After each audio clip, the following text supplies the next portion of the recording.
Welcome to our YouTube channel Parvez English Guru और मेरा नाम है परवेज़।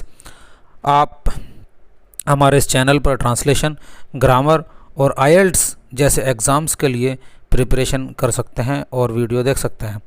आज जिस टॉपिक को हम करने जा रहे हैं वो है फ्यूचर परफेक्ट कंटिन्यूअस टेंस, जिसमें हम अफर्मेटिव, नेगेटिव और इंटेरोगेटिव सेंटेंसेस देखेंगे किस प्रकार बनते हैं।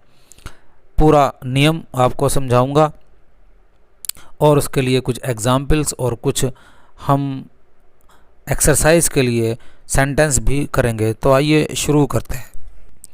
पहचान। इन वाक्यों के अंत में रहेगा, रहा होगा, रहता होगा आदि शब्द आते हैं। भविष्य में कार्य जारी रहते रहने की समय सीमा भी दी जाती है, इस बात का खास ध्यान रखना। Affirmative sentence.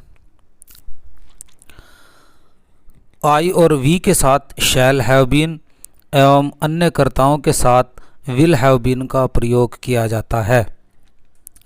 इसका फॉर्मेट सब्जेक्ट प्लस विल और शैल, हैव बीन प्लस वर्ब की फर्स्ट फॉर्म आती है और वर्ब में फर्स्ट फॉर्म में आईएनजी जोड़ देते हैं और फिर उसके बाद ऑब्जेक्ट आता है। इसके कुछ एग्जाम्पल्स लेते हैं। दोपहर के समय वह 1 घंटे तक पढ़ता रहेगा। At noon he will have been reading for an hour. दोपहर तक। मैं कल 5 घंटे तक इतिहास पढ़ता रहूँगा। मैं आई के साथ शैल आएगा। I shall have been read, इसमें आईएनजी लगा दे। रीडिंग हिस्ट्री इतिहास फॉर 5 आवर्स 5 घंटे तक। I shall have been reading history for 5 hours.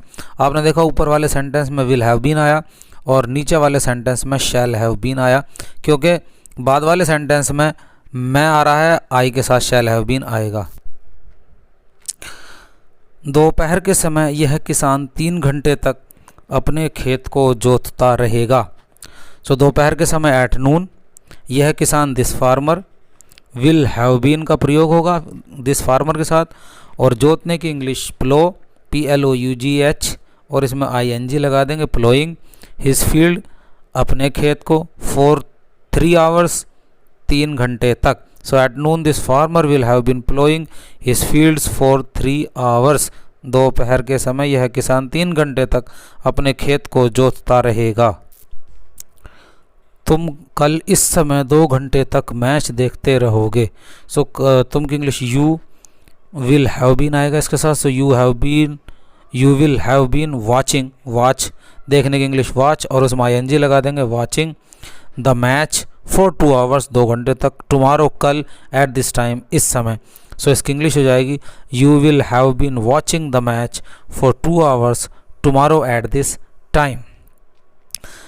पिताजी कुछ समय तक अपने मित्रों से वार्तालाप करते रहेंगे। पिताजी द फादर, इनके साथ विल हैव बीन आएगा।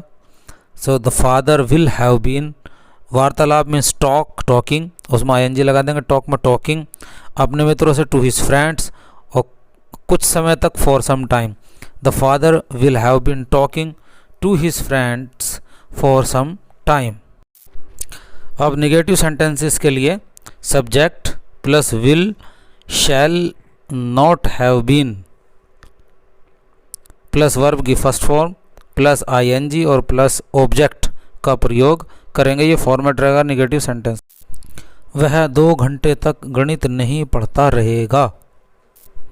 वह की इंग्लिश ही और ही के साथ will not have been studying, पढ़ने की इंग्लिश स्टडी, उसमें ING लगा देंगे।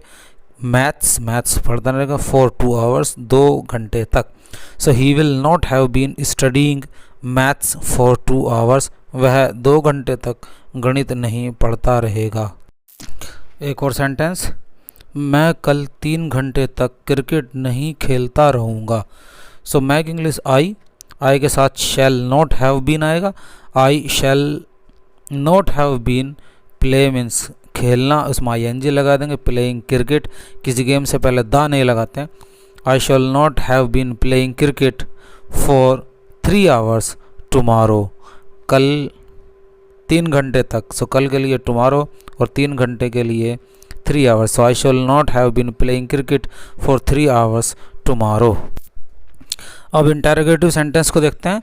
तो इसमें सबसे पहले WH की फैमिली को लिख देते हैं। WH प्लस विल और shall plus subject plus have been plus verb की फर्स्ट फॉर्म प्लस उसमें ING जोड़ देंगे और फिर ऑब्जेक्ट।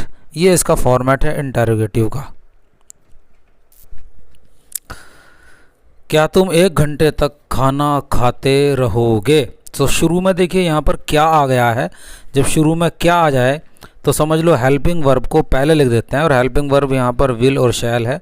तो यहाँ हो जाएगा विल यू, फिर सब्जेक्ट आएगा, उसके बाद हैव बीन आएगा। So will you have been, और खाने की इंग्लिश ईट, उसमें ING लगा देंगे, eating. So will you have been eating food for an hour, 1 घंटे तक। आइए अब दूसरा सेंटेंस करते हैं। तुम 1 घंटे तक क्या खाते रहोगे? देखिए इसमें देखिए क्या जो है वो क्या शब्द बीच में आ रहा है। तो जब क्या बीच में आ जाए तो फिर इसकी इंग्लिश वॉट आएगी, विल नहीं आएगा शुरू में। तो क्या की English what will you have been eating for an hour? तुम 1 घंटे तक क्या खाते रहोगे। दोनों में अंतर आपको बहुत समझना है आसानी से। सो फ्रेंड्स, आज की वीडियो में यहीं तक। ये कुछ सेंटेंस हैं, अब आप प्रैक्टिस कीजिए।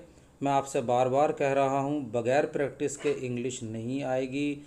You will not be able to learn English without practice. So practice करते रहिए, सेंटेंस बनाते रहिए और पढ़ते रहिए, मुस्कुराते रहिए। So take care, thank you, bye bye.